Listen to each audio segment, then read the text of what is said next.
you saw the segregation in those clubs. I know you talked about that. How long did you see that? Did you see that disappear, the roped off areas and so on? Some of the clubs were just black clubs, and whites could come there, but they didn't go there. It would just be a huge place and a black clientele. And my memory of a place that was roped off was called the Walla Haji Yeah. Hotel in Atlanta. Yeah. And the owner would say, well, I've got this rope right down the middle of the club, and if you people are stepping over the rope, that's not my fault. I've tried to keep you separated, and for some reason you won't stay separated on the other side of the rope. And then he'd start laughing because he knew it was just a way of saving his own neck. But that wasn't very widespread then, that kind of segregation in the clubs.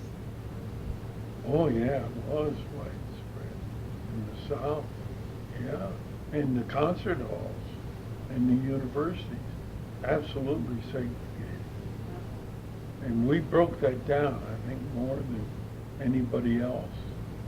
Louis was strong in that way too, but I think we played more universities and colleges where we insisted that they be integrated, or else we wouldn't play. That's right. And then they'd hire us back. But the point that's important is the students all would be the ones that hired us. And then it was the teachers were all for it, especially if there was a music department. Then you get up to the people that run the university and you start getting in trouble. The president of the college. And then you discover that he isn't prejudiced, he's just afraid to lose his state support. And the last time that happened, before we went overseas in 1958 for a State Department tour, the president of the college called the governor and asked him what to do.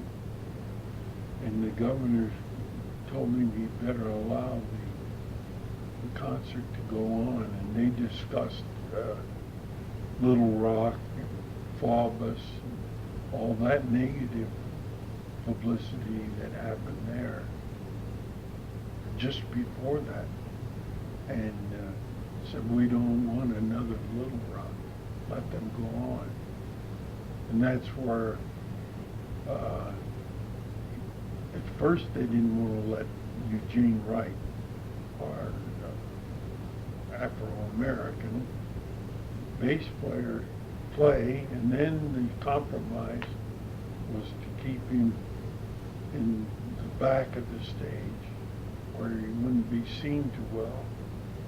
And that's the way we went on. And then I told Eugene his mic was broken and he should use the announcement mic that was in front of the band for a solo. And I called the solo early in the concert rather than its usual spot, and that university went crazy. Well, that's a story I didn't know. Yeah, because the students sensed what was going on, why the concert was delayed, and they could see that our band bus was parked behind the auditorium, and that we were there and we were set up, and yet we weren't going on. So it just tore the place up. They had been stamping on the floor the whole time that the governor and the president of the school were talking.